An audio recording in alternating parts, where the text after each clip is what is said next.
Sets ਰਾਹੀਂ, telephone ਦੇ ਰਾਹੀਂ, ਫੇਸਬੁੱਕ, YouTube ਤੇ ਲਾਈਵ ਦੇਖ ਰਹੇ ਹੋ, ਸੁਣ ਰਹੇ ਹੋ, ਸਾਰਿਆਂ ਨੂੰ ਜੀ ਆਇਆਂ ਨੂੰ ਤੇ ਬਹੁਤ ਹੀ ਪਿਆਰ ਤੇ ਸਤਿਕਾਰ ਭਰੀ ਸਤਿ ਸ਼੍ਰੀ ਅਕਾਲ ਸਰੋਤਿਓ। ਅੱਜ ਮਈ ਦੀ 11 ਤਰੀਕ ਆ, ਦਿਨ ਮੰਗਲਵਾਰ ਆ। ਤੁਹਾਡੇ ਲਈ ਸ਼ਾਮ ਦਾ ਅਪਡੇਟ ਅਮਰੀਕਾ ਪ੍ਰੋਗਰਾਮ ਲੈ ਕੇ ਹਾਜ਼ਰ ਹੋਏ ਆ।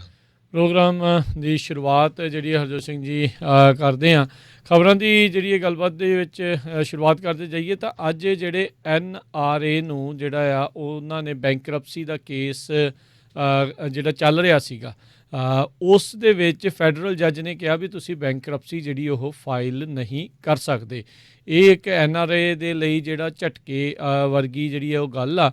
ਆਲਰੇਡੀ ਨਿਊ ਯਾਰਕ ਦੀ ਜਿਹੜੀ ਅਟਰਨੀ ਹੈਗੀ ਆ ਉਹ ਇਹਨਾਂ ਦੇ ਖਿਲਾਫ ਜਿਹੜੇ ਕਈ ਜਿਹੜੇ ਖਾਸ ਕਰਕੇ ਮੋਨੀਟਰੀ ਜਿਹੜੇ ਆ ਮਸਲੇ ਆ ਉਸ ਨੂੰ ਲੈ ਕੇ ਜਿਹੜੇ ਉਹ ਚੀਜ਼ਾਂ ਨੂੰ ਦੇਖ ਰਹੇ ਹੈਗੇ ਆ। ਅਤੇ ਹੁਣ ਉਸ ਚੀਜ਼ ਤੋਂ ਬਚਣ ਦੇ ਲਈ NRA ਜਿਹੜੇ ਆ ਬੈਂਕਰਪਸੀ ਕੇਸ ਜਿਹੜੀ ਆ ਉਹਨਾਂ ਨੇ ਫਾਈਲ ਕੀਤਾ ਸੀਗਾ, ਪਰ ਫੈਡਰਲ ਜੱਜ ਨੇ ਕਿਹਾ ਆ ਵੀ ਇਹ ਬੈਂਕਰਪਸੀ ਕੇਸ ਜਿਹੜਾ ਉਹ ਅੱਗੇ ਨਹੀਂ ਵਧਾਇਆ ਜਾ ਸਕਦਾ। ਸੋ ਇਹ ਹੁਣ ਦੇਖਣਾ ਹੋਊਗਾ ਵੀ ਇੱਦਾਂ ਹੋਣ ਦੇ ਨਾਲ ਕਿ ਜਿਹੜੇ ਨਿਊ ਯਾਰਕ ਦੇ ਖਾਸ ਕਰਕੇ ਜਿਹੜੇ ਹਰਜੋਤ ਸਿੰਘ ਜੀ ਅਟਰਨੀ ਜਨਰਲ ਆ ਉਹ ਆਪਣੇ ਲਾਸੂਟ ਨੂੰ ਅੱਗੇ ਕਿੱਦਾਂ ਜਿਹੜਾ ਆ ਉਹ ਵਧਾਉਂਦੇ ਆ। ਸੋ ਜੱਜ ਨੇ ਇੱਥੋਂ ਤੱਕ ਵੀ ਕਿਹਾ ਵੀ ਇਹ ਜਿਹੜਾ ਬੈਂਕਰਪਸੀ ਆ ਬੈਡ ਫੇਥ ਦੇ ਵਿੱਚ ਜਿਹੜਾ ਆ ਉਹ ਇੱਕ ਹਿਸਾਬ ਦੇ ਨਾਲ ਗਲਤ ਹੀ ਜਿਹੜਾ ਉਹ ਫਾਈਲ ਕਰ ਰਹੇ ਆ ਤਾਂ ਜੋ ਇਸ ਚੀਜ਼ ਤੋਂ ਜਿਹੜੀ ਆ ਉਹਨਾਂ ਦੇ ਆਫਿਸ ਤੋਂ, ਨਿਊਯਾਰਕ ਅਟਰਨੀ ਜਨਰਲ ਦੇ ਆਫਿਸ ਤੋਂ ਜਿਹੜਾ ਉਹ ਲਿਟੀਗੇਸ਼ਨ ਤੋਂ ਬਚਿਆ ਜਾਵੇ। ਸੋ ਆਲਰੇਡੀ ਇਹਨਾਂ ਦੇ ਅੰਦਰ ਵੀ ਜਿਹੜਾ ਕੁਛ ਨਾ ਕੁਛ ਰੌਲਾ ਰੱਪਾ ਇਸ ਕਰਕੇ ਵੀ ਚੱਲ ਰਿਹਾ ਸੀ ਵੀ ਜਿਹੜੇ ਇਹਨਾਂ ਦੇ CEO ਦੇ ਵਿੱਚ ਅਤੇ ਬਾਕੀ ਜਿਹੜੇ NRA ਦੇ ਮੈਂਬਰਸ਼ਿਪ ਆ ਉਹਨਾਂ ਦੇ ਵਿੱਚ ਵੀ ਜਿਹੜਾ CEO ਦੇ ਨਾਲ ਥੋੜ੍ਹੀ ਜਿਹੀ ਤਲਖੀਆਂ ਜਿਹੜੀਆਂ ਉਹ ਕੁਛ ਸਮਾਂ ਪਹਿਲਾਂ ਦੇਖਣ ਨੂੰ ਮਿਲੀਆਂ ਸੀ। ਜੀ ਅਗਲੀ ਖਬਰ ਵਿੱਚ ਚਲੀਏ। ਅੱਜ ਅਮਰੀਕਾ ਦੇ ਵਿੱਚ ਸਭ ਤੋਂ ਵੱਡਾ ਮੰਦਿਰ ਜਿਹੜਾ ਇੱਕ ਨਿਊ ਜਰਸੀ ਦੇ ਵਿੱਚ ਆ, ਉੱਥੇ ਫੈਡਰਲ ਏਜੰਸੀ ਜਿਹੜੀਆਂ ਤਿੰਨ ਆ, FBI, department of homeland security ਤੇ ਡਿਪਾਰਟਮੈਂਟ ਆਫ ਲੇਬਰ, ਤਿੰਨਾਂ ਜਾਣਿਆਂ ਨੇ ਜਿਹੜਾ ਤਿੰਨੇ ਏਜੰਸੀਆਂ ਨੇ ਛਾਪਾ ਮਾਰਿਆ ਤੇ ਉੱਥੇ ਲੇਬਰ ਵਾਇਲੇਸ਼ਨ, ਇਮੀਗ੍ਰੇਸ਼ਨ ਲਾ ਵਾਇਲੇਸ਼ਨ ਦੇ ਅਧੀਨ 90 ਲੋਕ ਜਿਹੜੇ ਆ ਉਹਨਾਂ ਨੂੰ ਇਸ ਮੰਦਿਰ ਵਾਲੀ ਜਗ੍ਹਾ ਤੋਂ ਰਿਮੂਵ ਕੀਤਾ ਹੈਗਾ। ਨਿਊਯਾਰਕ ਟਾਈਮ ਦੇ ਮੁਤਾਬਕ ਨਿਊ ਜਰਸੀ ਦੇ ਵਿੱਚ ਜਿੱਥੇ ਕਿ ਕਹਿੰਦੇ ਪਈ 4 ਲੱਖ ਦੇ ਕਰੀਬ ਇੰਡੀਅਨ ਮੂਲ ਦੇ ਲੋਕ ਰਹਿੰਦੇ ਆ, ਇਹ ਬੈਪਸਾ ਨਾਮ ਦਾ ਜਿਹੜਾ ਮੰਦਿਰ ਆ, ਬੁਸ਼ ਸੰਸਵਿਕੀ ਅਕਸ਼ਰ ਪਰਸ਼ੋਤਮ ਸਵਾਮੀ ਨਾਰਾਇਣ ਸੰਸਥਾ ਕਰਕੇ ਮੰਦਿਰ, ਇਹ ਹਿੰਦੂ ਮੰਦਿਰ ਹੈਗਾ। ਇਹ ਮੰਦਿਰ ਵਾਲੇ ਕੀ ਕਰਦੇ ਸੀ ਪਈ R1 ਵੀਜ਼ਾ, ਜਿਹੜਾ ਵੀਜ਼ਾ ਹੁੰਦਾ ਜਿੱਦਾਂ ਆਪਣੇ ਗੁਰੂ ਘਰਾਂ ਦੇ ਗ੍ਰੰਥੀ ਵੀ ਆਉਂਦੇ ਆ ਪਈ ਜੀ, ਇਹ ਪ੍ਰਚਾਰ ਕਰਨਗੇ। ਉਸ ਵੀਜ਼ੇ ਦੇ ਉੱਤੇ 200 ਦੇ ਕਰੀਬ ਲੋਕਾਂ ਨੂੰ ਇੰਡੀਆ ਤੋਂ ਲਿਆਂਦਾ ਗਿਆ ਤੇ ਇੱਥੇ ਉਹਨਾਂ ਤੋਂ ਜਿਹੜਾ ਕੰਮ ਕਰਾਇਆ ਗਿਆ, ਤੇ ਜਦੋਂ ਕੰਮ ਕਰਾਇਆ ਗਿਆ ਤੇ ਉਹਨਾਂ ਨੂੰ $450 ਜਿਹੜਾ ਆ ਪਰ ਮੰਥ ਤਨਖਾਹ ਦਿੱਤੀ ਜਾਂਦੀ ਸੀ। 13 ਘੰਟੇ ਉਹ ਕੰਮ ਕਰਦੇ ਸੀ, ਵੱਡੇ ਵੱਡੇ ਪੱਥਰ ਵੀ ਚੱਕਦੇ ਸੀ, ਕਰੇਨਾਂ ਡਰਾਈਵ ਕਰਦੇ ਸੀ, heavy machinery, building, roads, storm sewer system ਸਾਰਾ ਕੁਝ ਕਰਦੇ ਸੀ। ਸੋ $450 ਮਹੀਨੇ ਦੀ ਤਨਖਾਹ ਦਿੰਦੇ ਸੀ, ਜਿਹਦੇ ਚੋਂ $50 ਇੱਥੇ ਕੈਸ਼ ਦਿੰਦੇ ਸੀ ਤੇ $400 ਜਿਹੜੇ ਆ ਉਹ ਇੰਡੀਆ 'ਚ ਜਮ੍ਹਾਂ ਕਰਾਏ ਜਾਂਦੇ ਸੀ। ਸੋ ਇਹ ਸਰੋਤਿਆਂ ਨੂੰ ਦੱਸਦੀ ਜਾਈਏ, ਨਿਊਯਾਰਕ ਟਾਈਮ ਦੇ ਮੁਤਾਬਕ ਉਹਨਾਂ ਨੂੰ ਇਹ ਜਿਹੜੇ ਮੰਦਿਰ ਵਾਲੇ ਜਿਹੜੇ ਆਰਗੇਨਾਈਜ਼ਰਸ ਆ, ਜਿਹੜੇ ਉਹਨਾਂ ਦੇ ਬੋਰਡ ਆਫ ਡਾਇਰੈਕਟਰ ਆ, ਉਹਨਾਂ ਨੂੰ ਅਕਿਊਜ਼ ਕੀਤਾ ਗਿਆ ਵੀ ਉਹ ਇਹ ਕੰਮ ਕਰਦੇ ਸੀ। ਹਜੇ ਇਹਦੇ ਤੇ ਕੇਸ ਚੱਲੂਗਾ। ਸੋ ਬੜੀ ਜਿਹੜੀ ਮਾੜੀ ਗੱਲ ਆ, ਦਲਿਤ ਸਮਾਜ ਦੇ ਸਾਰੇ ਬੰਦੇ ਜਿਹੜੇ ਆ ਲਿਆਂਦੇ ਜਾਂਦੇ ਸੀ ਤੇ ਉਹਨਾਂ ਨੂੰ ਕਹਿੰਦੇ ਪਈ ਛੋਟੇ ਛੋਟੇ ਟ੍ਰੇਲਰਾਂ 'ਚ ਰੱਖਿਆ ਗਿਆ ਸੀ ਤੇ ਉਹ ਟ੍ਰੇਲਰ ਵੀ ਜਿਹੜੇ ਆਲੇ ਦੁਆਲੇ ਦਰਖਤਾਂ ਦੇ ਨਾਲ ਲਕੋਏ ਹੋਏ ਹੁੰਦੇ ਸੀ ਤਾਂ ਕਿ ਕਿਸੇ ਨੂੰ ਜ਼ਿਆਦਾ ਉੱਥੇ ਕੰਟੈਕਟ ਨਾ ਹੋ ਸਕੇ। ਪਰ ਇਹਦੇ ਸੰਬੰਧ ਦੇ ਵਿੱਚ ਕਾਨੂ ਪਟੇਲ, ਇੱਕ ਚੀਫ ਐਗਜ਼ੀਕਿਊਟਿਵ ਜਿਹੜੇ ਬੈਪਸ ਦੇ ਹੈਗੇ ਆ, ਉਹਨਾਂ ਨੇ ਦੱਸਿਆ ਆ ਵੀ ਮੈਂ ਡੇ ਤੋਂ ਡੇ ਆਪਰੇਸ਼ਨ ਦਾ ਤਾਂ ਨਹੀਂ ਇੰਚਾਰਜ ਸੀ, ਪਰ ਇਹ ਜਿਹੜੇ ਮੈਂ ਡਿਸਐਗਰੀ ਕਰਦਾ ਜਿਹੜੇ ਤਨਖਾਹ ਦੇ ਕਲੇਮ ਜਿਹੜੇ ਆ ਇਹਨਾਂ ਲੋਕਾਂ ਵੱਲੋਂ ਲਾਏ ਗਏ ਹੈਗੇ ਆ। ਇੱਕ ਦਲਿਤ ਸਮਾਜ ਦੀ ਜਿਹੜੀ ਬੀਬੀ ਲਾਇਰ ਸੀ ਨਿਊਯਾਰਕ ਦੇ ਵਿੱਚ, ਉਸ ਨੇ ਇਹ ਸਾਰੀ ਜਿਹੜੀ ਸਟੋਰੀ ਆ ਸਾਰੇ ਲੋਕਾਂ ਨੂੰ ਕੰਟੈਕਟ ਕੀਤਾ ਵੀ ਕਿਸ ਤਰ੍ਹਾਂ ਉਹਨਾਂ ਨੂੰ ਕਹਿੰਦੇ ਪਈ ਪਸ਼ੂਆਂ ਦੇ ਵਾਂਗ they were treated like animals or like machines, ਇਹ ਸਵਾਤੀ ਸਾਵੰਤ ਨਾਮ ਦੀ ਇਮੀਗ੍ਰੇਸ਼ਨ ਅਟਾਰਨੀ ਜਿਹੜੀ ਨਿਊ ਜਰਸੀ ਦੇ ਵਿੱਚ ਆ, ਉਸਨੇ ਹੋਰ ਜਿਹੜੇ ਇਮੀਗ੍ਰੇਸ਼ਨ ਦੇ ਅਟਾਰਨੀ ਆ ਉਹਨਾਂ ਨੂੰ ਨਾਲ ਲੈ ਕੇ ਜਿਹੜੀਆਂ ਫੈਡਰਲ ਗਵਰਨਮੈਂਟ ਦੀਆਂ ਏਜੰਸੀਜ਼ ਆ ਉਹਨਾਂ ਨਾਲ ਰਲ ਕੇ ਜਿਹੜਾ ਇਹ ਛਾਪਾ ਮਰਾਇਆ ਹੈਗਾ ਆ। ਤੇ ਇਹ ਜਿਹੜੇ ਮੰਦਰ ਵਾਲੇ ਆ ਕਹਿੰਦੇ ਪਈ ਜਿਹੜੇ ਇੰਡੀਆ ਦੀ ਰੂਲਿੰਗ ਪਾਰਟੀ ਆ, ਭਾਰਤੀ ਜਨਤਾ ਪਾਰਟੀ, ਉਹਨਾਂ ਦੇ ਲਾਗੇ ਹੈਗੇ ਆ। ਸੋ ਇਸੇ ਮੰਦਰ ਵਾਲਿਆਂ ਨੇ ਜਿਹੜਾ ਅਯੋਧਿਆ ਦੇ ਵਿੱਚ ਮਸਜਿਦ ਨੂੰ ਢਾਹ ਕੇ ਜਿਹੜਾ ਮੰਦਰ ਬਣਾਇਆ ਜਾਣਾ ਆ, ਉਹਦੇ ਵਾਸਤੇ ਪਿੱਛੇ ਜੇ $2,90,000 ਇੱਥੋਂ ਭੇਜੇ ਸੀ। ਸੋ ਹੋਰ ਵੀ ਕਹਿੰਦੇ ਵੀ ਇਹ ਜਿਹੜੇ ਮੰਦਰਾਂ ਵਾਲਿਆਂ ਨੇ ਕਈ ਚੰਗੇ ਕੰਮ ਵੀ ਕੀਤੇ ਹੈਗੇ ਆ। ਲਾਸ ਐਂਜਲਸ ਦੇ ਵਿੱਚ ਮਾਸਕ ਵਗੈਰਾ ਵੀ ਲੋਕਾਂ ਨੂੰ ਜਿਹੜੇ ਇਹਨਾਂ ਨੇ ਵੰਡੇ ਸੀਗੇ। ਸੋ ਇਹ ਅੱਜ ਦੀ ਬਹੁਤ ਵੱਡੀ ਜਿਹੜੀ ਨਿਊਜ਼ ਆ ਰਹੀ ਆ ਵੀ ਕਿਸੇ ਇੱਕ ਧਾਰਮਿਕ ਸੰਸਥਾ ਵੱਲੋਂ 200 ਤੋਂ ਵੱਧ ਲੋਕ ਜਿਹੜੇ ਆ ਮਿਨੀਮਮ ਵੇਜ ਦੇ ਉੱਤੇ ਕੰਮ ਕਰਾ ਰਹੇ ਸੀ, ਇੱਕ ਤਰ੍ਹਾਂ ਨਾਲ ਉਹ ਬੰਦੀ ਬਣਾਇਓ ਸੀ, ਉਹਨਾਂ ਨੂੰ ਛਡਾਇਆ ਗਿਆ ਹੈ। ਹਰਜੋਤ ਸਿੰਘ ਜੀ, ਮਿਨੀਮਮ ਵੇਜ ਤੇ ਵੀ ਨਹੀਂ, $1.20 ਪ੍ਰਤੀ ਘੰਟੇ ਦੀ ਜਿਹੜੀ ਵੇਜ ਦਾ ਜਿਹੜਾ ਦਾਵਾ ਆ ਇਹ ਕੀਤਾ ਗਿਆ ਹੈਗਾ ਆ। ਤੁਸੀਂ ਆਪ ਸੋਚੋ ਵੀ ਕੀ ਜਿਹੜਾ ਇਸ ਦੇ ਵਿੱਚ ਹੈਗਾ। ਡੈਨੀਅਲ ਵਰਨਰ ਜਿਹੜੇ ਡੈਕਟਰ ਜਾਰਜੀਆ ਤੋਂ ਅਟਰਨੀ ਹੈਗੇ ਆ, ਉਹਨਾਂ ਜਿਹੜੀ ਗਰੁੱਪ ਆਫ ਲਾਇਰਸ ਦੇ ਨਾਲ ਸੀ, ਉਹਨਾਂ ਨੇ ਮੇਨ ਤੌਰ ਦੇ ਉੱਤੇ ਮੁੱਖ ਤੌਰ ਦੇ ਉੱਤੇ ਲਾਸਟ ਸੂਟ ਜਿਹੜਾ ਇਹਨਾਂ ਵਰਕਰਸ ਦੇ ਬਿਹਾਫ ਦੇ ਉੱਤੇ ਜਿਹੜਾ ਇਹ ਫਾਈਲ ਕੀਤਾ, ਉਹਨਾਂ ਦੇ ਵੱਲੋਂ ਕੀਤਾ ਆ। ਕਹਿੰਦੇ ਹੌਰਿਫਿਕ ਕੇਸ ਆਫ ਵਰਕਰ ਐਕਸਪਲੋਇਟੇਸ਼ਨ, ਇੰਨੀ ਬੁਰੀ ਤਾਂ ਮੈਨੂੰ ਲੱਗਦਾ ਬੰਧੂਆ ਮਜ਼ਦੂਰਾਂ ਨਾਲ ਵੀ ਜਿਹੜੀ ਆ ਉਹ ਨਹੀਂ ਹੁੰਦੀ ਜਿੰਨਾ ਧੱਕਾ ਇਹਨਾਂ ਦੇ ਨਾਲ ਜਿਹੜਾ ਉਹ ਕੀਤਾ ਗਿਆ ਹੈਗਾ ਆ। ਇੱਦਾਂ ਦੀਆਂ ਖਬਰਾਂ ਹਰਜੋਤ ਸਿੰਘ ਜੀ ਪਹਿਲੋਂ ਵੀ ਕਈ ਥਾਵਾਂ ਤੋਂ ਖਾਸ ਕਰਕੇ ਜਿਹੜੀ ਭਾਰਤੀ ਕਮਿਊਨਿਟੀ ਦੇ ਨਾਲ ਜੁੜੀਆਂ ਹੋਈਆਂ ਆਈਆਂ ਸੀਗੀਆਂ। ਯਾਦ ਹੋਣਾ ਹਰਜੋਤ ਸਿੰਘ ਜੀ, ਕੁਝ ਸਮਾਂ ਪਹਿਲਾਂ ਜਦੋਂ ਨਿਊਯਾਰਕ ਦੇ ਅਟਰਨੀ ਪ੍ਰੀਤ ਭਰਾਰਾ, ਉਹਨਾਂ ਨੇ ਇੱਕ ਇੰਡੀਅਨ ਜਿਹੜੇ ਕੌਂਸੂਲੇਟ ਦੇ ਨਾਲ ਜੁੜੀ ਹੋਈ ਬੀਬੀ, ਉਸੇ ਨੂੰ ਵੀ ਇਸੇ ਹੀ ਕੇਸ ਦੇ ਵਿੱਚ ਜਿਹੜਾ ਫੜਿਆ ਸੀ, ਜਿਹੜਾ ਕਿ ਬਾਅਦ ਦੇ ਵਿੱਚ ਉਹ ਵਾਪਸ ਇੰਡੀਆ ਨੂੰ ਜਿਹੜੀ ਉਹ ਚਲੇ ਗਈ ਸੀਗੀ। ਉਸਨੇ ਵੀ ਇਹੀ ਕਿਹਾ ਸੀਗਾ ਵੀ ਕਈ ਸਾਲਾਂ ਤੱਕ ਉਹਨਾਂ ਨੇ ਇੱਕ ਬੀਬੀ ਨੂੰ ਲਿਆ ਕੇ ਰੱਖਿਆ ਸੀ ਜਿਸ ਨੂੰ ਮਿਨੀਮਮ ਵੇਜ ਤੋਂ ਵੀ ਘੱਟ ਤਨਖਾਹ ਜਿਹੜੀ ਉਹ ਦਿੱਤੀ ਜਾਂਦੀ ਸੀ।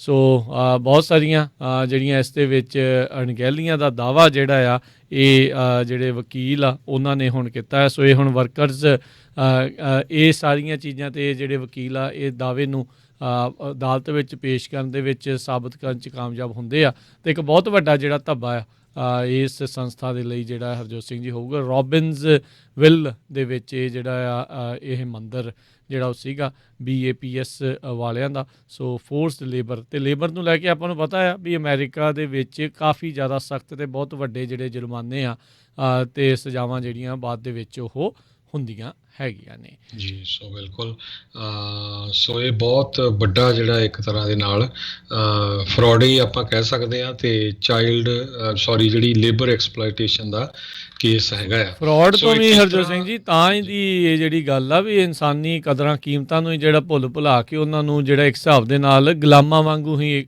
ਜਿਹੜਾ ਉਹ ਰੱਖਿਆ ਸੀਗਾ $1.20 ਦੇ ਉੱਤੇ, ਅਤੇ ਨਾ ਉਹ ਕਿਤੇ ਜਾ ਸਕਦੇ ਸੀ ਨਾ ਆ ਸਕਦੇ ਸੀ, ਇੱਕ ਹਿਸਾਬ ਦੇ ਨਾਲ ਬੰਨ੍ਹ ਕੇ ਹੀ ਸਲੇਵਸ ਵਾਂਗੂ ਹੀ ਜਿਹੜਾ ਉਹਨਾਂ ਨੇ ਇੱਕ ਹਿਸਾਬ ਦੇ ਨਾਲ ਰੱਖਿਆ। ਇਹ ਦਾਅਵਾ ਜਿਹੜੇ ਉਹ ਵਰਕਰਸ ਜਿਹੜੇ ਉੱਥੇ ਕੰਮ ਕਰਦੇ ਸੀ ਉਹਨਾਂ ਦਾ ਇਹ ਹੈਗਾ ਜੀ। ਬਿਲਕੁਲ। ਸੋ ਉਹਨਾਂ ਦੇ ਪਾਸਪੋਰਟ ਕਹਿੰਦੇ ਜ਼ਬਤ ਕੀਤੇ ਹੁੰਦੇ ਸੀ। ਅਗਲੀ ਖਬਰ ਵੱਲ ਚੱਲੀਏ।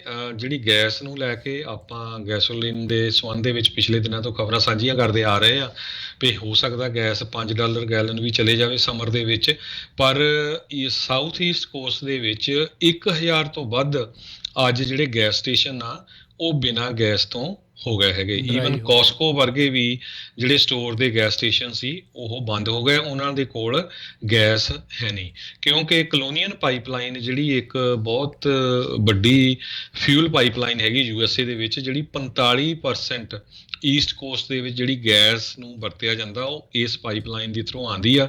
ਉਸ ਦੇ ਉੱਤੇ ਪਿਛਲੇ ਸ਼ੁੱਕਰਵਾਰ ਨੂੰ ਸਾਈਬਰ ਅਟੈਕ ਹੋਇਆ ਸੀ ਹੈਕਰਸ ਵੱਲੋਂ। ਉਹਨਾਂ ਨੇ ਜਿਹੜੇ ਕੰਪਿਊਟਰ ਸਿਸਟਮ ਆ ਲੌਕਅਪ ਕਰਤੇ ਸੀ ਅਤੇ ਰੈਂਸਮਵਾਦ ਦੇ ਵਿੱਚ ਉਹਨਾਂ ਨੇ ਫਰੌਤੀ ਵੀ ਮੰਗੀ ਸੀ। ਸੋ ਉਹਨੂੰ ਲੈ ਕੇ ਜਿਹੜੀ ਆ ਗੈਸ ਇੱਕਦਮ ਜਿਹੜੀ ਘਟ ਗਈ ਹੈਗੀ ਆ। ਸੋ ਹੁਣ 1000 ਤੋਂ ਵੱਧ ਜਿਹੜੇ ਗੈਸ ਸਟੇਸ਼ਨ ਆ ਉਹ ਆਲਰੇਡੀ ਬੰਦ ਹੋ ਗਏ, ਜਿਨ੍ਹਾਂ ਕੋਲ ਬੰਦ ਕਹਿਣ ਦਾ ਮਤਲਬ ਇਹ ਵੀ ਗੈਸ ਨਹੀਂ ਹੈਗੀ। ਅਤੇ 3900 ਦੇ ਕਰੀਬ ਹੋਰ ਗੈਸ ਸਟੇਸ਼ਨ ਜਿਹੜੇ ਵਰਜੀਨੀਆ ਦੇ ਵਿੱਚ ਆ, ਨਾਰਥ ਕੈਰੋਲੀਨਾ ਦੇ ਵਿੱਚ 5400 ਦੇ ਕਰੀਬ ਗੈਸ ਸਟੇਸ਼ਨ ਆ, ਉਹ ਕਹਿੰਦੇ ਅਸੀਂ ਵੀ ਗੈਸ ਤੋਂ ਆਊਟ ਹੋਣ ਜਾ ਰਹੇ ਹਾਂ ਬਹੁਤ ਥੋੜ੍ਹੇ ਸਮੇਂ ਦੇ ਵਿੱਚ ਜੀ। ਇਹ 10 ਸੂਬਿਆਂ 'ਚੋਂ ਤਕਰੀਬਨ ਜਿਹੜੇ ਸਾਊਥ ਈਸਟ ਦਾ ਜਿਹੜਾ ਆਪਣਾ ਅਮਰੀਕਾ ਦਾ ਇਲਾਕਾ ਆ ਉਸ ਦੇ ਵਿੱਚੋਂ ਇਹ ਜਿਹੜੀ ਉਹ ਲੰਘਦੀ ਆ।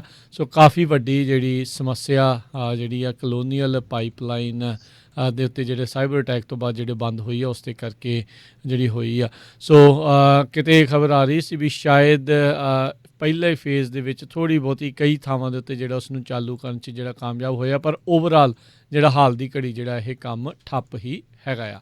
ਉੱਧਰ ਮਿਡਲ ਈਸਟ ਦੇ ਵਿੱਚ ਜਿਹੜਾ ਫਲਸਤੀਨ ਅਤੇ ਜਿਹੜਾ ਇਜ਼ਰਾਈਲ ਦੇ ਦਰਮਿਆਨ ਹਾਲਾਤ ਜਿਹੜੇ ਆ ਹੋਰ ਵੀ ਜ਼ਿਆਦਾ ਗੰਭੀਰ ਹੁੰਦੇ ਜਾ ਰਹੇ ਆ। ਹਮਾਸ ਦੇ ਜਿਹੜੇ ਰਾਕਟਸ ਆ ਉਹ ਵੀ ਤੈਲ ਅਵੀਵ ਦੇ ਵਿੱਚ ਜਿਹੜੇ ਜਾ ਵੱਜੇ ਨੇ ਅਤੇ ਇਜ਼ਰਾਈਲ ਦੀਆਂ ਏਅਰ ਸਟ੍ਰਾਈਕਾਂ ਗਾਜ਼ਾ ਦੇ ਉੱਤੇ ਲਗਾਤਾਰ ਜਿਹੜੀਆਂ ਉਹ ਚੱਲ ਰਹੀਆਂ ਨੇ। ਇਸ ਮਾਮਲੇ ਦੇ ਵਿੱਚ ਘੱਟੋ ਘੱਟ 30 ਜਿਹੜੇ ਪੈਲਸਤੀਨੀ ਅਤੇ 3 ਇਜ਼ਰਾਈਲੀ ਉਹਨਾਂ ਦੇ ਮਰਨ ਦੀਆਂ ਜਿਹੜੀਆਂ ਉਹ ਖਬਰਾਂ ਆ ਰਹੀਆਂ ਆ।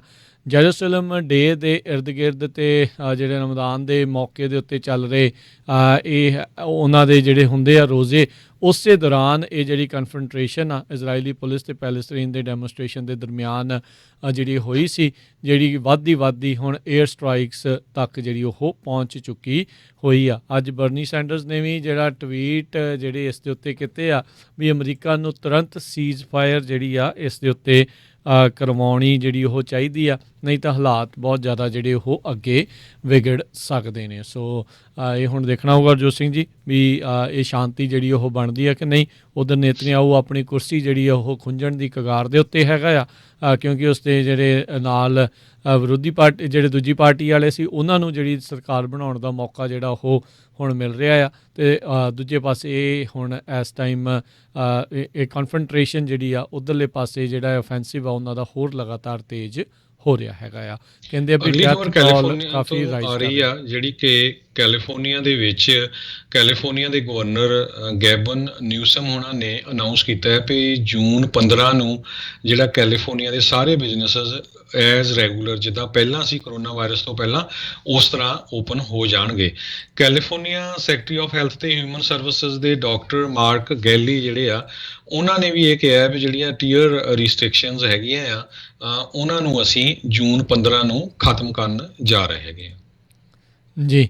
ਐਰੀਜ਼ੋਨਾ ਦੇ ਜਿਹੜੇ ਗਵਰਨਰ ਨੇ ਡਗ ਡਿਊਸੀ, ਉਹਨਾਂ ਨੇ ਇੱਕ ਅੱਜ ਨਵਾਂ ਜਿਹੜਾ ਸੀਗਾ ਬਿੱਲ ਉਸ ਨੂੰ ਕਾਨੂੰਨ ਦੇ ਰੂਪ ਦੇ ਵਿੱਚ ਸਾਈਨ ਜਿਹੜਾ ਉਹ ਕਰ ਦਿੱਤਾ ਆ। ਇਹ ਵੀ ਜਿਹੜਾ ਵੋਟਿੰਗ ਦੇ ਨਾਲ ਹੀ ਜਿਹੜਾ ਜੁੜਿਆ ਹੋਇਆ ਇੱਕ ਨਵਾਂ ਕਾਨੂੰਨ ਜਿਹੜਾ ਉੱਥੇ ਹੋਇਆ ਆ। ਡੈਮੋਕ੍ਰੇਟਸ ਦੇ ਜਿਹੜੇ ਵੋਟਿੰਗ ਰਾਈਟ ਐਡਵੋਕੇਟਸ ਆ ਉਹਨਾਂ ਨੇ ਕਿਹਾ ਸੀਗਾ ਵੀ ਇਹ ਬਿੱਲ ਦੇ ਵਿੱਚ ਡਿਸਕ੍ਰਿਮੀਨੇਸ਼ਨ ਜਿਹੜਾ ਉਹ ਹੈਗਾ, ਅਤੇ ਕਹਿੰਦੇ ਵੀ ਵੋਟਿੰਗ ਇਸ ਦੇ ਨਾਲ ਔਖੀ ਹੋ ਜਾਵੇਗੀ। ਜਿਹੜੇ ਇਸ ਬਿੱਲ ਦੇ ਤਹਿਤ ਜਿਹੜੇ ਇਨਫਰੀਕੁਐਂਟ ਯਾਨੀ ਕਿ ਜਿਹੜੇ ਮੇਲ ਦੇ ਵਿੱਚ ਜਿਨ੍ਹਾਂ ਨੇ ਕਿਹਾ ਵੀ ਅਸੀਂ ਵੋਟਿੰਗ ਕਰਨੀ ਆ, ਅਤੇ ਜੇ ਉਹ ਲਗਾਤਾਰ ਵੋਟ ਜਿਹੜੀ ਉਹ ਨਹੀਂ ਜਿਹੜੀ ਉਹ ਪਾਉਣਗੇ ਤਾਂ ਉਹਨਾਂ ਦਾ ਨਾਮ ਜਿਹੜਾ ਆ ਵੋਟਿੰਗ ਜਿਹੜੀਆਂ ਹੁੰਦੀਆਂ ਆ ਰੋਲਸ ਆ ਉਸ ਦੇ ਵਿੱਚੋਂ ਜਿਹੜਾ ਉਹ ਕੱਢ ਦਿੱਤਾ ਜਾਵੇਗਾ। ਡਿਊਸੀ ਹੁਣਾਂ ਨੇ ਜਿਹੜਾ ਇਹ ਕਿਹਾ ਵੀ this bill is simple, it's all about election integrity. ਇਸੇ ਦੇ ਤਹਿਤ ਕਹਿੰਦੇ ਆ ਵੀ ਇਲੈਕਸ਼ਨ ਜਿਹੜੀਆਂ ਚੋਣਾਂ ਆ ਉਹ ਠੀਕ ਹੋਣ, ਉਹਨਾਂ ਦੇ ਉੱਤੇ ਕੋਈ ਸਵਾਲ ਨਾ ਹੋਣ, ਇਸ ਲਈ ਜਿਹੜਾ ਇਹ ਬਿੱਲ ਕਾਨੂੰਨ ਦਾ ਰੂਪ ਅਖਤਿਆਰ ਕੀਤਾ ਆ। 1485 ਸੈਨੇਟ ਬਿੱਲ ਸੈਨੇਟ ਦੇ ਵਿੱਚ 14 ਦੇ ਮੁਕਾਬਲੇ 16 ਵੋਟਾਂ ਦੇ ਨਾਲ ਪਾਰਟੀ ਲਾਈਨ ਦੇ ਉੱਤੇ ਜਿਹੜਾ ਇਹ ਅੱਜ ਦੁਪਹਿਰ ਨੂੰ ਹੀ ਜਿਹੜਾ ਪਾਸ ਹੋਇਆ, ਜਿਨ੍ਹਾਂ ਨੂੰ ਤੁਰੰਤ ਹੀ ਬਾਅਦ ਦੇ ਵਿੱਚ ਗਵਰਨਰ ਡਗ ਡਿਊਸੀ ਆ ਉਹਨਾਂ ਨੇ ਸਾਈਨ ਕਰਕੇ ਕਾਨੂੰਨ ਦਾ ਰੂਪ ਦੇ ਦਿੱਤਾ। ਜੀ ਅਗਲੀ ਖਬਰ ਲਾਸ ਐਂਜਲਸ ਕਾਉਂਟੀ ਤੋਂ ਆ ਰਹੀ ਹੈ, ਜਿੱਥੇ ਕਿ ਲਾਸ ਐਂਜਲਸ ਕਾਉਂਟੀ ਦੇ ਹੈਲਥ ਅਫੀਸ਼ੀਅਲ ਇਹ ਕਹਿ ਰਹੇ ਆ ਵੀ ਜੁਲਾਈ 15 ਦੇ ਲਾਗੇ ਛਾਗੇ ਜਿਹੜੀ ਆ ਉੱਥੇ ਕਰੋਨਾ ਵਾਇਰਸ ਹਰਡ ਇਮਿਊਨਿਟੀ ਹੋਊਗੀ। ਸੋ ਕਹਿੰਦੇ ਵੀ ਜਿਸ ਹਿਸਾਬ ਦੇ ਨਾਲ ਕਰੋਨਾ ਵਾਇਰਸ ਕੇਸਾਂ ਦੀ ਗਿਣਤੀ 1% ਤੋਂ ਥੱਲੇ ਜਾ ਰਹੀ ਆ, ਜੇ ਇਹ ਸਿਚੁਏਸ਼ਨ ਚੱਲਦੀ ਰਹੀ ਤੇ ਜਿਹੜਾ ਲਾਸ ਐਂਜਲਸ ਕਾਉਂਟੀ ਨੂੰ ਕੋਈ ਫਿਰ ਹੈਲਥ ਦੀ ਜਿਹੜੀ ਬਾਹਲੀ ਵੱਡੀ ਪ੍ਰੋਬਲਮ ਨਹੀਂ ਹੋਊਗੀ, ਤੇ ਉੱਥੇ ਵੀ ਜਿਹੜੇ ਬਿਜ਼ਨੈਸਸ ਆ ਰੈਗੂਲਰ ਪੂਰੀ ਤਰ੍ਹਾਂ ਜਿਹੜੇ ਆ ਉਹ ਖੁੱਲ੍ਹ ਜਾਣਗੇ। 2 ਮਿਲੀਅਨ ਇਨੀਸ਼ੀਅਲ ਵੈਕਸੀਨੇਸ਼ਨ ਜਿਹੜੇ ਆ 80% ਦੇ ਕਰੀਬ ਜਿਹੜੇ ਕਾਉਂਟੀ ਦੇ ਰੈਜ਼ੀਡੈਂਟ 16 ਸਾਲ ਤੋਂ ਉੱਪਰ ਆ ਉਹਨਾਂ ਦੇ ਲੱਗ ਚੁੱਕੇ ਹੈਗੇ ਆ। ਜੀ ਲਿਜ਼ ਚੇਨੀ ਜਿਨ੍ਹਾਂ ਦੇ ਬਾਹਰ ਦਾ ਰਸਤਾ ਤਕਰੀਬਨ ਤੈਅ ਜਿਹੜਾ ਉਹ ਹੈਗਾ ਆ, ਅੱਜ ਉਹਨਾਂ ਨੇ ਅਖੀਰ ਦੇ ਵਿੱਚ ਅੱਜ ਜਿਹੜਾ ਫਲੋਰ ਦੇ ਉੱਤੇ ਉੱਥੇ ਜਿਹੜਾ ਆਪਣਾ ਭਾਸ਼ਣ ਦਿੱਤਾ, ਉਸ ਦੇ ਵਿੱਚ ਇੱਕ ਵਾਰੀ ਫਿਰ ਉਹਨਾਂ ਨੇ ਉਹੀ ਜਿਹੜੀ ਗੱਲ ਨੂੰ ਦੁਹਰਾਇਆ ਵੀ ਜਿਹੜਾ ਟਰੰਪ ਹੋਣਾ ਨੇ ਲਗਾਤਾਰ ਝੂਠ ਜਿਹੜਾ ਬੋਲਦੇ ਆ ਰਹੇ ਵੀ ਇਲੈਕਸ਼ਨ ਉਹਨਾਂ ਤੋਂ ਜਿਹੜੀ ਚੋਰੀ ਕਰ ਲਈ ਸੀਗੀ, ਅਤੇ ਉਹ ਸਰਾਸਰ ਜਿਹੜਾ ਉਹ ਝੂਠ ਸੀ। ਉਹਨਾਂ ਨੇ ਕਿਹਾ ਵੀ ਇਲੈਕਸ਼ਨ ਵਾਜ਼ ਨਾਟ ਸਟੋਲਨ ਤੇ ਅਮਰੀਕਾ ਹੈਜ਼ ਨਾਟ ਫੇਲਡ। ਸੋ ਇਹ ਹੁਣ ਇਹ ਨਹੀਂ ਪਤਾ ਵੀ ਇਹਨਾਂ ਦਾ ਭਵਿੱਖ ਪਾਰਟੀ ਦੇ ਵਿੱਚ ਤੇ ਬਤੌਰ ਜਿਹੜੇ ਆ ਇਹ ਕਾਂਗਰਸ ਵੂਮਨ ਉਹ ਕੀ ਜਿਹੜਾ ਉਹ ਰਹੂਗਾ। ਪਰ ਟਰੰਪ ਹੁਣਾਂ ਦੇ ਹੀ ਇਹ ਜਿਹੜੀ ਇਲੈਕਸ਼ਨ ਸਟੋਲਨ ਦੇ ਰੌਲੇ ਤੋਂ ਬਾਅਦ ਦੇ ਵਿੱਚ ਹੀ ਆਪਾਂ ਜਿਹੜੇ ਲਗਾਤਾਰ ਵੋਟਿੰਗ ਨੂੰ ਲੈ ਕੇ ਨਵੇਂ ਕਾਨੂੰਨ ਜਿਹੜੇ ਆ ਬਹੁਤ ਸਾਰੇ ਸੂਬਿਆਂ 'ਚ ਦੇਖੇ ਆ ਤੇ ਲਿਜ਼ ਚੇਨੀ ਜਿਹੜੇ ਆ ਬਤੌਰ ਸਿਆਸੀ ਤੌਰ ਦੇ ਉੱਤੇ ਇਸ ਦਾ ਸ਼ਿਕਾਰ ਜ਼ਰੂਰ ਹੋਏ ਨੇ। ਜੀ, ਤੇ ਅਗਲੀ ਖਬਰ ਜੇ ਇਕਨੋਮੀ ਦੀ ਗੱਲ ਕਰਦੇ ਜਾਈਏ, ਅੱਜ ਡਾਓ ਜੋਨ ਇੰਡਸਟਰੀਅਲ ਜਿਹੜੇ ਆ ਉਹਨਾਂ ਨੂੰ ਫਿਰ ਇੱਕ ਵੱਡਾ ਝਟਕਾ ਲੱਗਾ। 600 ਦੇ ਕਰੀਬ ਪੁਆਇੰਟਸ ਜਿਹੜੇ ਆ ਡਾਓ ਜੋਨ ਇੰਡਸਟਰੀਅਲ ਡਾਊਨ ਗਿਆ ਹੈਗਾ। ਜੀ ਜੀ ਤੇ ਸੋ ਉਸ ਤੋਂ ਪਹਿਲਾਂ ਜਿਹੜਾ ਹਰਜੋਤ ਸਿੰਘ ਜੀ ਆਪਾਂ ਸਟਾਕ ਮਾਰਕੀਟ ਦੇ ਬਾਰੇ ਨਜ਼ਰ ਦੱਸੀਏ। ਕੋਲੋਰਾਡੋ ਸਪ੍ਰਿੰਗਸ ਦੇ ਵਿੱਚ ਜਿਹੜਾ ਵੀਕਐਂਡ ਦੇ ਉੱਤੇ ਮਾਸ ਸ਼ੂਟਿੰਗ ਇੱਕ ਹੋਈ ਸੀ, ਜਿਸ ਦੇ ਵਿੱਚ ਇੱਕ ਫੈਮਿਲੀ ਗੈਦਰਿੰਗ ਦੇ ਵਿੱਚ ਗੋਲੀਆਂ ਬੰਦੇ ਨੇ ਚਲਾਤੀਆਂ ਸੀ, 6 ਜਣਿਆਂ ਨੂੰ ਮਾਰਿਆ ਸੀ। ਹੁਣ ਮੁੱਢਲੀ ਜਾਂਚ ਦੇ ਵਿੱਚ ਇਹ ਪਤਾ ਲੱਗ ਰਿਹਾ, ਕਹਿੰਦੇ ਵੀ ਉਹ ਬੰਦਾ ਇਹਨੇ ਗੋਲੀਆਂ ਜਾ ਕੇ ਤਾਂ ਚਲਾਈਆਂ ਕਿਉਂਕਿ ਉਹਨੂੰ ਉਸ ਗੈਦਰਿੰਗ ਦੇ ਵਿੱਚ ਸੱਦਿਆ ਨਹੀਂ ਸੀ ਗਿਆ। ਇੰਨਾ ਉਹ ਅਪਸੈਟ ਕਹਿੰਦੇ ਆ ਵੀ ਉਹ ਹੋ ਗਿਆ ਤੇ ਉਸਨੇ ਬੰਦੇ ਜਿਹੜੇ ਆ 6 ਬੰਦਿਆਂ ਦੀ ਜਾਨ ਜਿਹੜੀ ਉਹ ਲੈ ਲਓ। ਪਤਾ ਨਹੀਂ ਲੋਕਾਂ ਦਾ ਦਿਮਾਗ ਜਿਹੜਾ ਕਿਸ ਪਾਸੇ ਨੂੰ ਜਿਹੜਾ ਉਹ ਜਾ ਚੁੱਕਾ ਹੋਇਆ ਆ। ਐਡਾ ਸ਼ਦਾਈ ਪਾਉਣਾ, ਇੰਨਾ ਜਿਹੜਾ ਵੀ ਗੁੱਸੇ ਦੇ ਵਿੱਚ ਜਿਹੜੀਆਂ ਉਹ ਗੋਲੀਆਂ ਜਿਹੜੀਆਂ ਚਲਾ ਦੇਣੀਆਂ ਵੀ 6 ਜਾਣੇ ਜਿਹੜੇ ਆ ਉਸਨੇ ਉਹਨਾਂ ਦੀ ਹੱਤਿਆ ਹੀ ਜਿਹੜੀ ਉਹ ਕਰ ਦਿੱਤੀ। ਇਹ ਬਹੁਤ ਹੀ ਮੰਦਭਾਗੀ ਜਿਹੜੀ ਇਹ ਗੱਲ ਆ। ਸ਼ੁਕਰ ਇਸ ਚੀਜ਼ ਦਾ ਸੀਗਾ ਵੀ ਚਲੋ ਜ਼ਿਆਦਾ ਛੋਟੇ ਬੱਚੇ ਜਿਹੜੇ ਆ ਉਹਨਾਂ ਦਾ ਉਸ ਪਾਰਟੀ ਦੇ ਵਿੱਚ ਜਿਹੜਾ ਉਹ ਬਚਾਅ ਹੋ ਗਿਆ। ਮਰਨ ਵਾਲੇ ਜਿਹੜੇ ਆ 21 ਸਾਲ ਤੋਂ ਲੈ ਕੇ 53 ਸਾਲ ਦੇ ਦਰਮਿਆਨ ਜਿਹੜੇ ਆ ਉਹ ਦੱਸੇ ਜਾਂਦੇ ਸੀਗੇ। ਕਹਿੰਦੇ ਵੀ 17 ਗੋਲੀਆਂ ਜਿਹੜੀਆਂ ਆ ਉਸਨੇ ਆਪਣੇ ਪਿਸਟਲ ਮੈਗਜ਼ੀਨ ਦੇ ਵਿੱਚੋਂ ਜਿਹੜੀਆਂ ਉਹ ਚਲਾਈਆਂ ਸੀਗੀਆਂ ਆਪਣੇ 9 ਮਿਲੀਮੀਟਰ ਹੈਂਡਗਨ ਦੇ ਵਿੱਚੋਂ। 2014 ਦੇ ਵਿੱਚ ਇਸਨੇ ਇਹ ਜਿਹੜੀ ਬੰਦੂਕ ਆ ਜਿਹੜੀ ਉਹ ਖਰੀਦੀ ਸੀਗੀ ਤੇ ਕਿਸੇ ਹੋਰ ਨੇ ਖਰੀਦੀ ਸੀਗੀ, ਪਰ ਇਹ ਇਸ ਦੇ ਕੋਲ ਕਹਿੰਦੇ ਆ ਉਹ ਪਹੁੰਚੀ ਸੀ ਤੇ ਕਹਿੰਦੇ ਵੀ ਇਹ ਗਨ ਜਿਹੜੀ ਆ ਉਹ ਚੋਰੀ ਹੋਈ ਵੀ ਜਿਹੜੀ ਉਹ ਦੱਸੀ ਜਾਂਦੀ ਸੀਗੀ। ਸੋ ਇੱਦਾਂ ਦੀ ਜਿਹੜੀ ਗੱਲ ਆ ਹਰਜੋਤ ਸਿੰਘ ਜੀ ਇਸ ਸ਼ੂਟਿੰਗ ਦੇ ਵਿੱਚ ਸਾਹਮਣੇ ਆਈ ਹੈਗੀ ਆ। ਜੀ, ਸੋ ਹੁਣ ਆਪਾਂ ਸਟਾਕ ਦੀ ਗੱਲਬਾਤ ਕਰੀਏ। ਜੀ ਸਟਾਕ ਜਿਹੜਾ ਹਰਜੋਤ ਸਿੰਘ ਜੀ ਓਵਰਆਲ ਅੱਜ ਦੇ ਜਿਹੜੇ ਕਲੋਜ਼ਿੰਗ ਤੱਕ 474 ਪੁਆਇੰਟ ਡਾਓ ਜੋਨਸ ਜਿਹੜਾ ਉਹ ਗਿਰੇ ਆ। 1.36% ਜਿਹੜੀ ਡਾਓ ਜੋਨਸ ਦੇ ਵਿੱਚ ਵੱਡੀ ਗਿਰਾਵਟ ਦੇਖੀ ਗਈ। 34,270 ਦੇ ਉੱਤੇ ਇਹ ਬੰਦ ਹੋਇਆ। ਨੈਸਡੈਕ ਦੇ ਵਿੱਚ ਜਿਹੜੇ ਉਹ 12 ਪੁਆਇੰਟ ਡਿੱਗੇ। 13,399 ਦੇ ਉੱਤੇ ਇਹ ਬੰਦ ਹੋਇਆ। S&P ਦੇ ਵਿੱਚ 36 ਪੁਆਇੰਟ ਡਿੱਗੇ। 4152 ਦੇ ਉੱਤੇ ਬੰਦ ਹੋਇਆ। 10 ਈਅਰ ਯੀਲਡ 1.62% ਦੇ ਉੱਤੇ ਰਹੀ ਤੇ ਸੋਨੇ ਦਾ ਭਾਅ $1835 ਪ੍ਰਤੀ ਆਉਂਸ ਰਿਹਾ। ਇੱਕ $1 ਦੀ ਕੀਮਤ ਕੈਨੇਡਾ ਦੇ $1 ਤੇ 22 ਸੈਂਟ ਦੇ ਬਰਾਬਰ ਰਹੀ ਹੈਗੀ ਆ। ਇੱਕ $1 ਦੀ ਕੀਮਤ ਇੰਡੀਆ ਦੇ 73 ਰੁਪਏ ਤੇ 38 ਪੈਸੇ ਦੇ ਬਰਾਬਰ ਰਹੀ ਆ। ਜੀ ਇੱਥੇ ਹੀ ਸਾਡਾ ਅੱਜ ਦਾ ਇਹ ਪ੍ਰੋਗਰਾਮ ਹੁਣ ਸਮਾਪਤ ਆ। ਮਿਲਾਂਗੇ ਆਪਾਂ ਤੁਹਾਡੇ ਸਾਰੇ ਸਰੋਤਿਆਂ ਨੂੰ ਜਿਹੜਾ ਜੀਓ ਅਗਲੀ ਵਾਰ। ਉਹ ਤੱਕ ਲਈ ਮੇਰੇ ਰਾਜਕਰਮਜੀਤ ਸਿੰਘ ਵੱਲੋਂ ਤੇ ਹਰਜੋਤ ਸਿੰਘ ਵੱਲੋਂ ਤੁਹਾਨੂੰ ਸਾਰਿਆਂ ਨੂੰ ਪਿਆਰ ਸਤਿਕਾਰ ਸਹਿਤ ਨਿੱਘੀ ਜਿਹੀ ਸਤਿ ਸ੍ਰੀ ਅਕਾਲ। ਯੂਨੀਵਰਸਿਟੀ ਰਹੋ, ਹੱਸਦੇ ਖੇਡਦੇ ਰਹੋ, ਸੁਣਦੇ ਰਹੋ ਪੰਜਾਬੀ ਰੇਡੀਓ USA।